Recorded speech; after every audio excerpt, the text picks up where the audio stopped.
Hello po. So, ito yung part 4 ng Twin Flame Journey ko kung saan hinarap ko yung The Unknown World.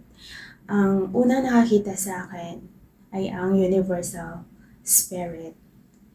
Sila yung mga spirit na namamahala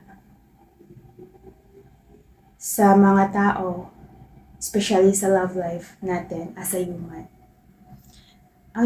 At the law of Universal Spirit, ang mga lover dapat equal give and take sa bawat isa. Kung bakit nagkakaroon ng hiwalayan yung mga lovers na hindi equal yung love sa bawat isa. Dahil kapag nasa soul level, dapat nasa the same page kayo para equal give and take kayo sa bawat isa. Dahil sa law ng Universal Spirit, the two lover must be equal. Equal give and take. Excuse me. Equal give and take sa love. Dahil kaya po tayo naghahanap ng makakasama natin sa buhay. Dahil we want someone to love us. And kung ano yung hinahanap natin sa partner natin, yun din naman yung hinahanap nila kung bakit naghahanap sila ng makakasama sa buhay. Kaya dapat equal give and take ang isang couple sa relationship nila para mag-build up yung relationship nila longer, yung mag-build up stronger, and it will last forever. Yan po yung true love. At dahil nga hindi kami the same page at the time ng twin ko, dahil yung twin flame namin ay nasa karmic dahil po sa mga past life namin, marami na po kasing past life kaming dalawa, which is in different body. Nagkikita pa rin kami doon as a lover, pero yung marami siyang mga naka-attach na energy na hindi maganda sa soul namin bago man pumasok sa katawan na to at magbigay buhay sa physical na katawan na to. Kung bakit may mga negative na mga pangyayari sa nakaraan na naka-attach pa rin siya pagdating sa present time. At ito ang dahilan kung bakit kami imbalance siya pagdating sa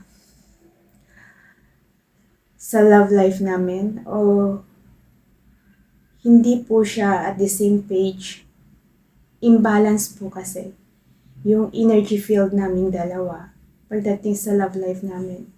Kung bakit yung twin flame naming dalawa ay full of parang challenge siya at nagkukos siya ng mga sadness, pain, parang ang daming negative na tinulot in this physical body naming dalawa dahil po yan sa karmic connection. Attached pa yan ng mga energy from the past life naming dalawa.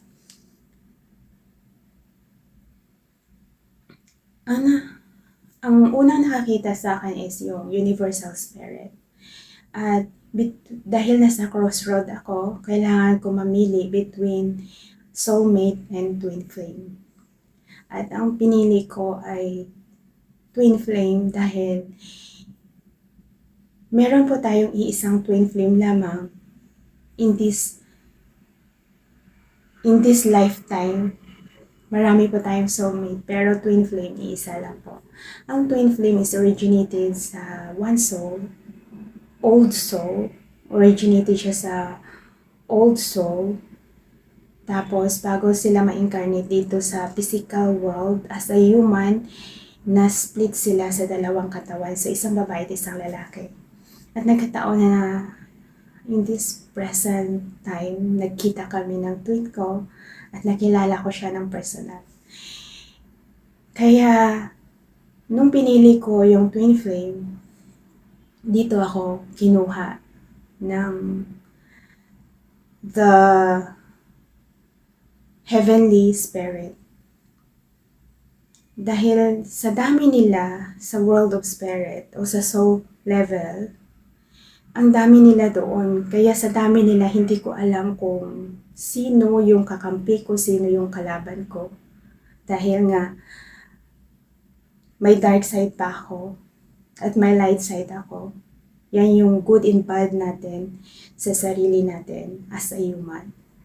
Pagdating sa soul level, pag tinanggal po natin yung katawan natin, if lahat po yan is magko-convert into energy na kaya mong mararamdaman yung bigat ng mga energy na yan na kinikerry natin. At doon mo maramdaman lahat. Dahil doon, pag wala ka na kasing physical na katawan, mabigat yung energy. Kaya pinipili ako, saan ba gusto ko? Twin flame o soulmate? Kaya yung pinili ko ay ang twin flame. At dahil twin flame ang pinili ko, kailangan ko matutunang patawarin siya.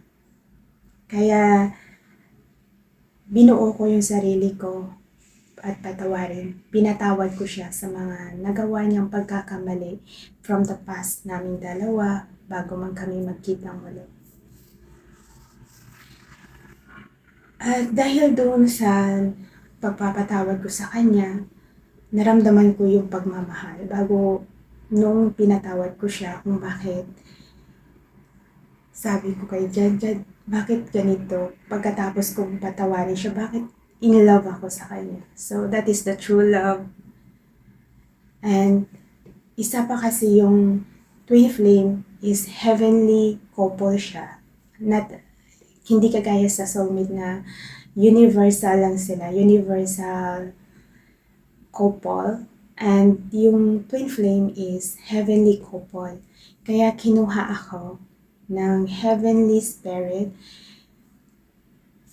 Ang naging kasama ko doon ay yung mga angel. So, doon ako lumaki sa kanila, kasama sila. Dahil andun pa rin ako under ako ng illusion, habang andun ako sa heavenly spirit, kumbaga, sila yung nag-aalaga sa akin, sila yung nag-aalaga sa akin, sila yung nagbabantay sa akin, 24/7, andyan po sila sa tabi ko. Pero dahil nga first time ko, hindi ko din alam, hindi ko pa makikita, hindi mo alam kung paano, andyan sila pero hindi mo alam kung paano tumawag ng tulong, yung ganun. Dahil nga first time ko din. Kaya andyan lang po sila sa tabi ko, nagbabantay. Mararamdaman mo naman po yung presence nila kasi malamig. Kahit gaano kainit ang panahon, kapag andyan sila sa tabi mo, malamig. Kapag andyan po yung mga angel sa tabi mo, yung kahit gaano kalungkot ng pakiramdam mo, kapag tumabi sila sa'yo, energetically mararamdaman mo yung happiness na overload happiness na hindi mo alam kung saan ang gagaling. Yun po yung energetic na energy na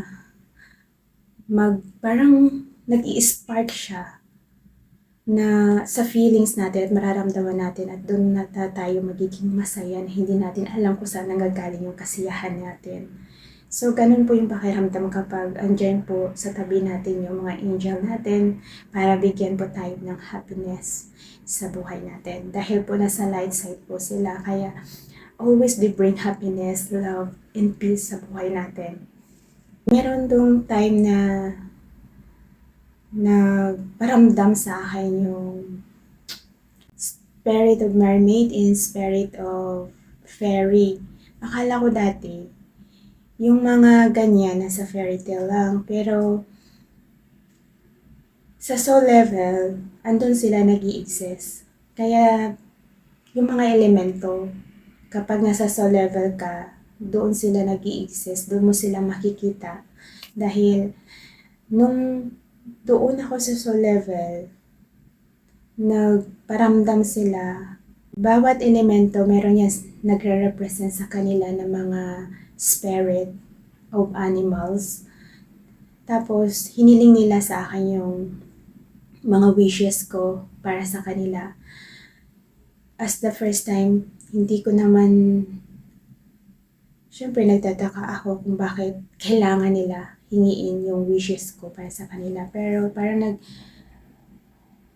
kung sabi, parang ano na lang, go to the flow na lang ako na, okay, kung hihingiin niyo yung wish ko, ibibigay ko. Kaya ibinigay ko din sa kanila para makapunta na ako in the next step of my spiritual awakening. Yung parang ano siya, step by step kasi yan. So, pag natapos mo na, pag na-overcome mo yung isang fear mo, pupunta ka na sa another fear mo para i-overcome yun. Kasi every fear natin, may lesson to learn po dyan. Kung matutunan mo yung lesson, pwede ka nang mag next level. Tapos, noong hinarap ko yung spirit of mermaid and fairy, na create sila ng clouds, na mayroon siyang spark, parang electric eel siya sa loob ng clouds, may spark siya ng light. Dahil first time ko din yun nakaharap, at first time ko nakita sa buhay ko, ng mata ko yung kumbaga yung kapangyarihan nila, kapag ginawa pala nila yun, halos napaluhod ako sa takot at nagdarasal po ako. So, yung dinadasal ko dati is yung Our Father and Hail Mary.